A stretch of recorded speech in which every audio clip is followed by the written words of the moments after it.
What's going on, everybody? Aidan from Birds vs. Boys here ahead of week 7 of the NFL season and Eagles game day. Today, we've got a special guest with us. Sam Berman of Underdog Fantasy is here. I reached out to Berm because I followed him on Twitter and saw him going through the same experiences that I was with the Eagles, with the Phillies, and with Penn State. So, Berm, I appreciate you joining us today during these trying times. Dude, Aidan, appreciate you having me on, but quite the painful couple weeks we've had in our fandom across the board, dude. I'm hoping for better times ahead. It's gotta be. It was so funny looking at your tweet because it was like a tweet where it's like everything went right this week, and then you quote tweeted as like, since then the Phillies lost game 1, they lost game 2, the Eagles lost twice. It was just like James Franklin got fired. It was just like we haven't won since. It's I'm nervous we may never win again. Yeah. Hopefully that all changes on Sunday. Yeah. I right before we started recording, it did come out that Jalen Carter, Quinyon Mitchell, and Landon Dickerson are all practicing. So hopefully we'll put a positive spin. And let's start there. Let's start with the Eagles. You do branding for Underdog. So I thought it'd be like a fun activity. The Eagles offense needs a rebrand. How would you rebrand their offense? What do we want to see change? What do we want to see fixed going forward? Well, yeah, I mean, appreciate the shout out to Underdog. Check it out if you don't know what it is already. But the thing about a rebrand, right, is I just think we don't even have a brand right now. Good point. It's really one of those things where like take where we were last year and try to reapply it. And I think people fail to realize how bad we were in those first 4 weeks last year as well. Like we're still getting into the season here. I mean, a loss to the Giants is pretty inexcusable. Like I feel like we never should lose to that team. They're like the little brother. You know, when you have a little brother, you should beat him in basketball every time you play in the driveway. But regardless, I think we got to get back to bully ball. I fear it's not as easy as it was last year. Our offensive line's obviously a little bruised, battered, and beaten at this point, but hopefully these 10 or so days help us get there. To me, the offense right now has been pretty inconsistent. You had the other week where Saquon touched the ball 6 times.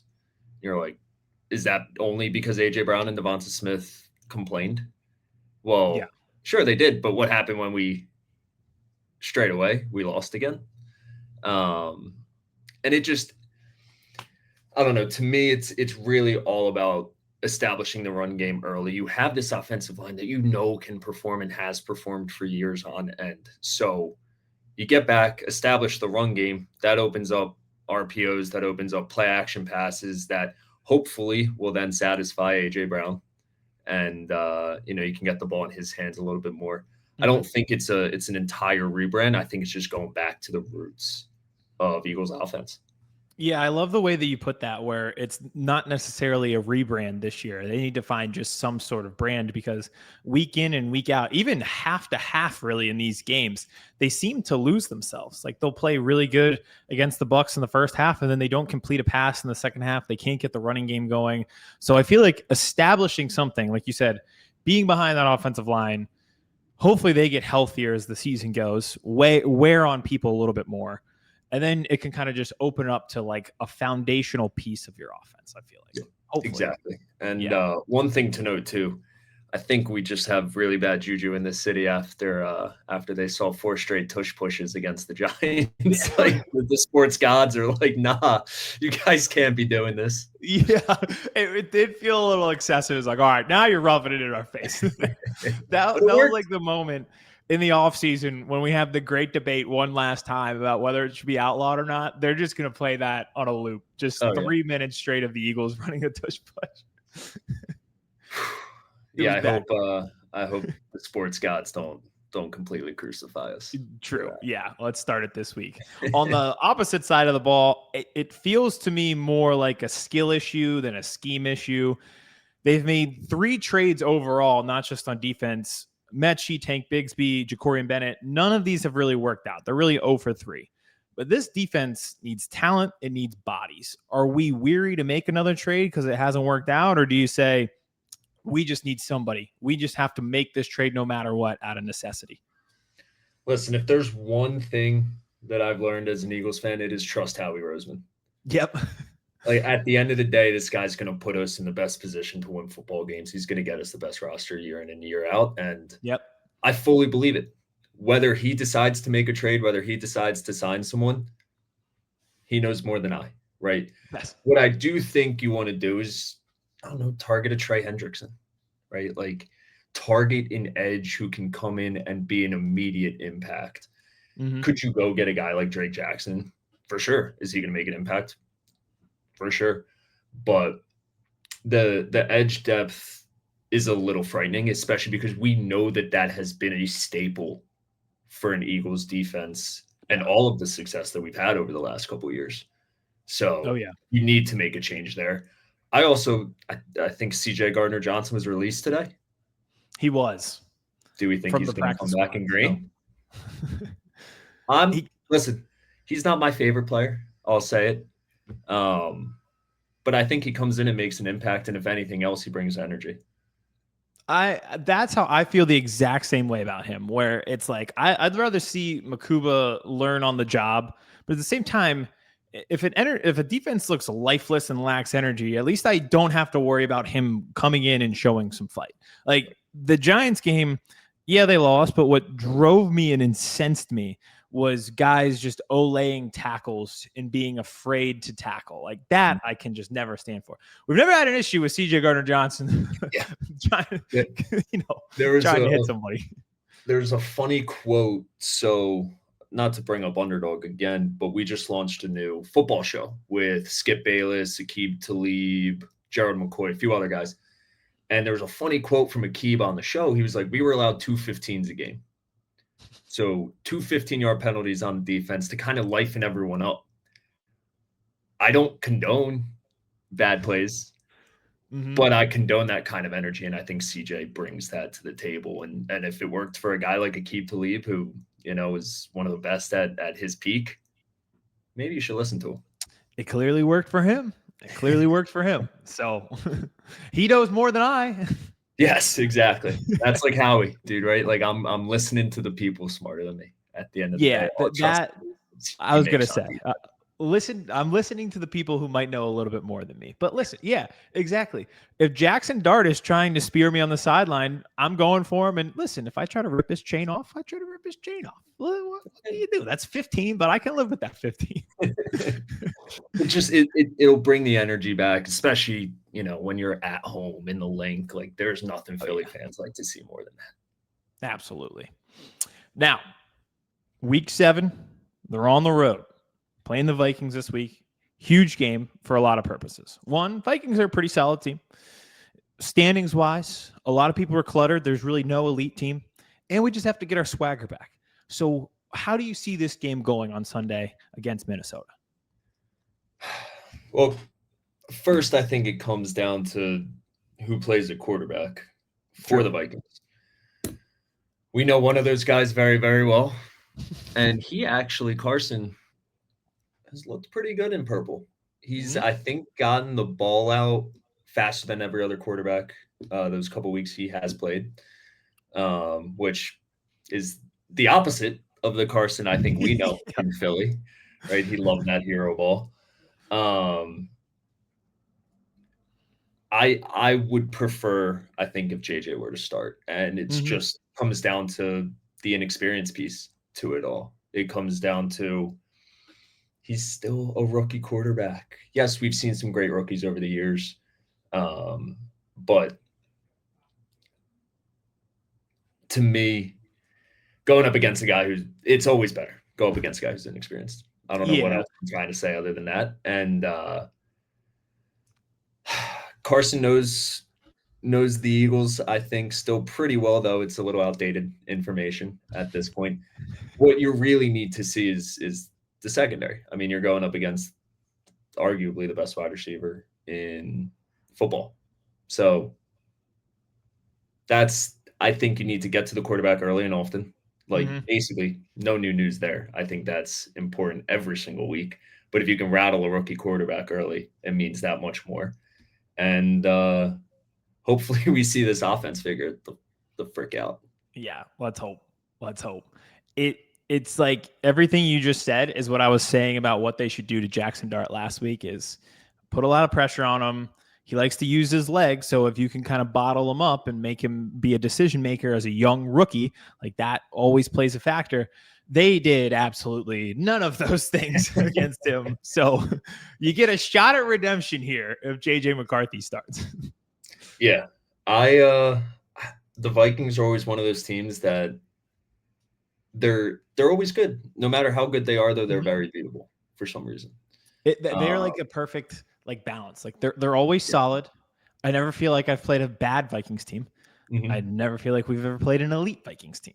Right. And I think at the end of the day, like we do have a little bit their number ever so slightly. I feel good every time we are about to play the Vikings. I think we're 1.5 point favorites. I guess that's the right number. I do not lean hard that Philly will win this game. I think a lot. We need to show a lot. I was gonna. There's a lot to fix, both offensively and defensively. I think that number might come from them not knowing what to do with either of these teams. You know, like they're like, I don't know who's going to start a quarterback for the Vikings. They've got a lot to fix.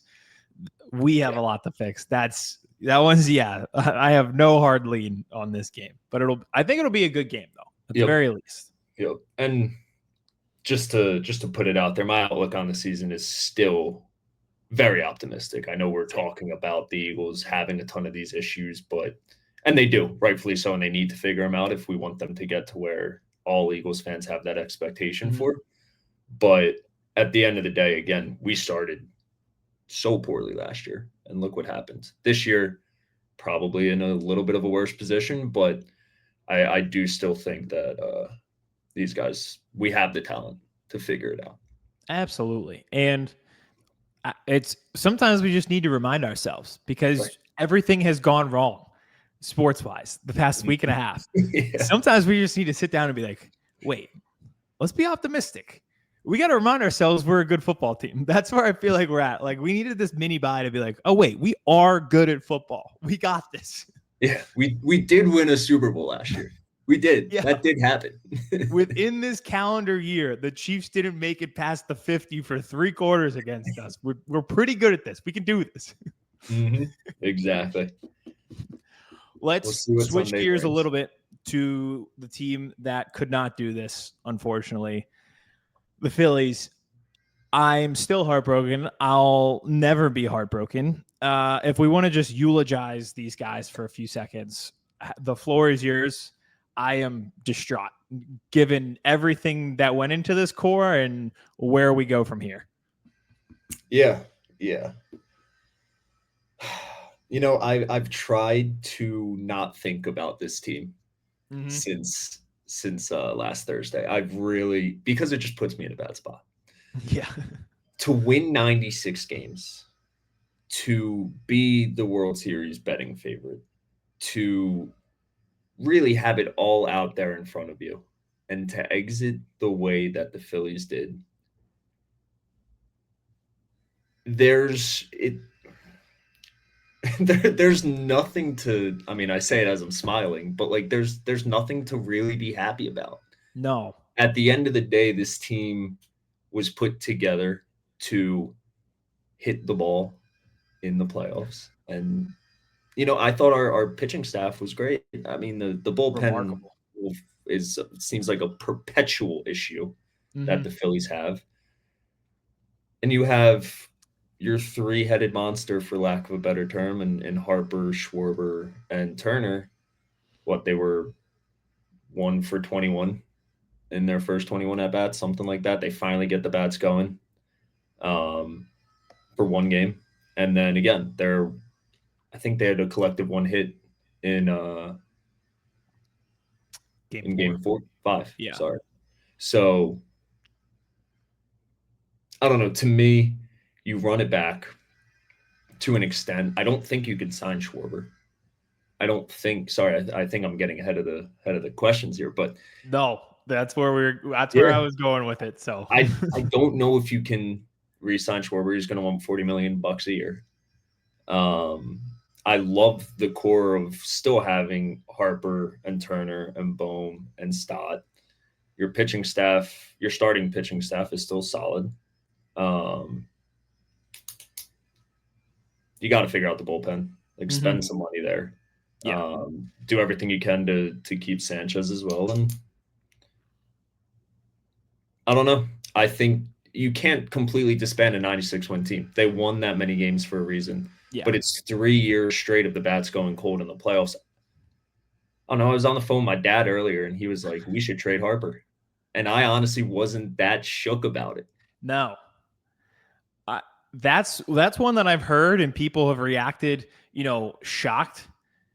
But like you said, it doesn't feel that shocking at this point. He's over halfway through the contract, 7 years in.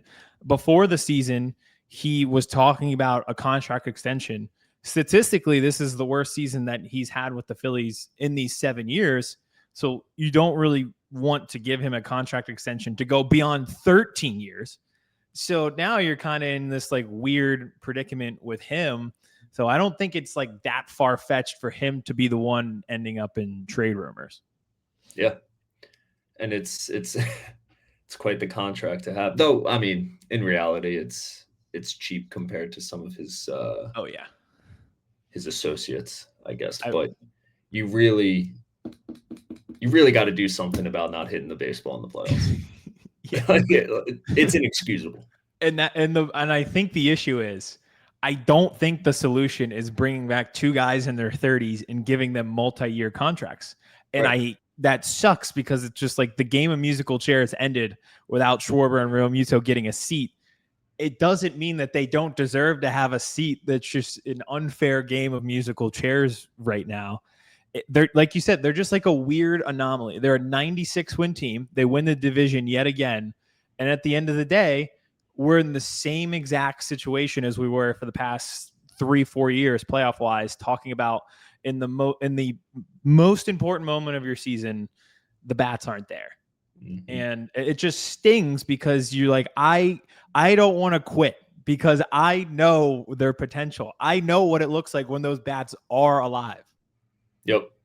And, not to switch off the bats, but I think we all know the issue there. We didn't even mention Kerkering. Yes. And I think that goes to show, like, it's not fully on him. Mm-hmm. Bad decision, bad play at the end of the game. Fine. Yeah. He's 24, like, young, we're probably not too far removed from being that age. We make dumb decisions in the moment. Yeah. Right? I cannot blame him. We put up one run. Mm-hmm. It's not like I'm sitting here and being like, he's also, he doesn't deserve anything. Of course, you give him a little bit of shit, but it's on your stars that you're paying hundreds of millions of dollars to. Yeah.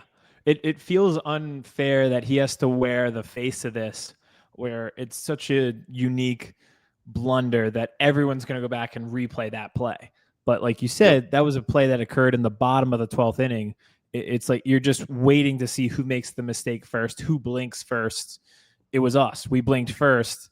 And you have to question, how did we end up in the 12th inning? Now, I think what's been stinging for me is watching the Dodgers against the Brewers and just thinking, oh, so this confirms my fear. We are the second best team. Their pitching staff is just unreal. And there might just not be anything any of us can do about it. Yep. And listen, if they go on and win the whole thing, it makes it sting a little bit less, but I can't stand that team. So let's hope for anything else.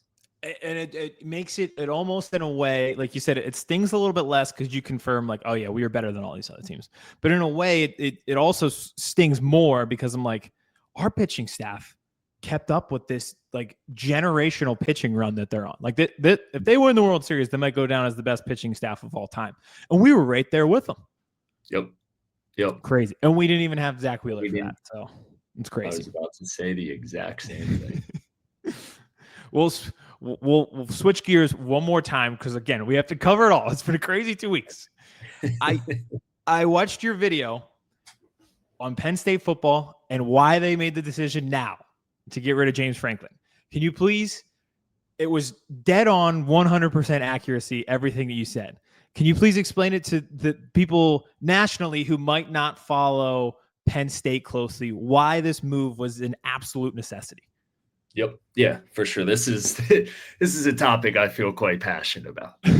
Um, so just for context for the audience too, I am a Penn State alum. I worked for Penn State football while I was there. I did recruiting. I was in meetings Saturday mornings of game day with Coach Franklin every single week. So to me, this was a necessary move. I know the national media was calling for it for a while. It happened. Now they flipped, being who the hell are they going to get that's better? It's not that Coach Franklin was a bad coach. It was the fact that James Franklin got Penn State out of a very dark time, got Penn State to be a very, very good team perpetually. We were in the conversation every single year, but that's where it stopped. And for a school like Penn State, Aidan, I know you know this for a fact, the expectation is that much higher. When you walked around the football building's called Lash, when you would walk around Lash every single year and you'd come off a loss to an Ohio State or a not so, I guess we beat Michigan when I was a student there, but even now, a not so great Michigan program, despite the national championship. You knew we were the little brother in the conference. You knew that we were never getting over that hump. Every single year was we have one game circled, and you every single year knew what the result was going to be before you stepped on the field. That's not a culture you want to step into as a player. That's not a culture you want to step into as a fan. So for Franklin to leave, again, he was phenomenal recruiter. He was great. I've said it 1,000 times. He was great 355 days a year, except the 10 Saturdays you need him to show up. And unfortunately, that's not going to cut it at Penn State. So what are you going to go do? You're going to go get a coach who is an offensive juggernaut, just bringing new energy into a program that hasn't seen something like that in a long time. And I know we've had our handful of coordinators on both sides of the ball. I'm never worried about a Penn State defense. You will recruit the talent, the strength coaches there are the best in the country. That's why you see the guys at the top of the freak list every year be Penn State guys, right? You've had Saquon, Micah, Abdul Carter, Tyler Warren, Will Levis underratedly became one of the best athletes in college while he was a student at Penn State. You have the pieces everywhere. Now it's about getting that guy. Franklin was the guy before the guy. So now you are going to go get this big time offensive mind, hopefully, who can come in and really make a change. Will recruiting take a hit in the meantime? For sure. Are we probably going to have a rough 2 years, maybe more? Probably. But it's for the betterment of the program in the long run. It gives us the opportunity to actually go ahead and win a national championship. I think I listen to you say that and I just feel myself nodding constantly with it. And you mentioned you circle this date and every day you'd walk in the practice facility and feel like the little brother because of Ohio State. And it almost feels amplified to a point of no return that you now are the little brother to two different teams because they lost to Oregon in the Big Ten championship. They come back and the final nail in the coffin is a whiteout game under the lights. You finally have that opportunity again and you lose to Oregon again. So now it feels like, all right, now we're behind two teams just within our conference. There's other elite programs like Notre Dame's probably similar where it's like they're usually pretty good, but just can't get themselves over the hump, lose to them in the playoff. So that's why I feel like you're totally right. That he was the guy to get you to the guy. Yep. And for really what it comes down to is you also see one loss, how much it affects the program under Coach Franklin. This year is not the first time where we've lost to an Ohio State and the next week had a heartbreaking loss again. I mean, look back to, was it 2022 when they played Illinois in that 9 overtime game? Yeah. Right. That's coming off a loss to Ohio State. You need to learn how to bounce back. And the fact that you couldn't bounce back against, at the time, the worst Power 4 team in the country tells me all you need to know about the locker room, right? It's indicative that they lost the locker room. They lost their heads in there and there was no returning. actions speak louder than words, and being 20-point favorites to UCLA and Northwestern and losing both were all the actions that you needed to see. Nothing against those kids. Mm-hmm. I feel like they were just demoralized, rightfully so. Exactly. And I'm going to get out in front here and let this audience know who we should look at for this coach, if you don't mind, Aidan. I was going to ask, give me your name. My 101, and I've said it again 1,000 times, I don't really know if it's that realistic, is Kenny Dillingham. I think that guy has been phenomenal down at ASU, and he is that offensive mind that we need. A little bit more realistic to me. Guys like Brian Hartline, Joe Brady, his name has been all around again. Another great offensive mind. Do you take an NFL guy, and is he going to want to play, or is he going to want to go back to college? Who knows? The one that I know everyone has circled is Matt Rule as well. I go back and forth on him. I like him a lot.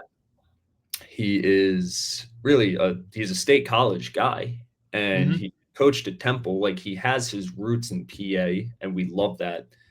Is he just a store brand James Franklin? Can he win that big game? He hasn't to date. Granted, majority of it was at Nebraska and Temple, so those teams aren't built to win those games necessarily. Yeah. But he's that guy who, if I needed to completely rebuild a program from scratch, who I'd go after and get. Kind of similar to Franklin in that front, where he took Vanderbilt, built them up, took Penn State from a pretty dark place, built it up. But this isn't the guy that gets you over the hump.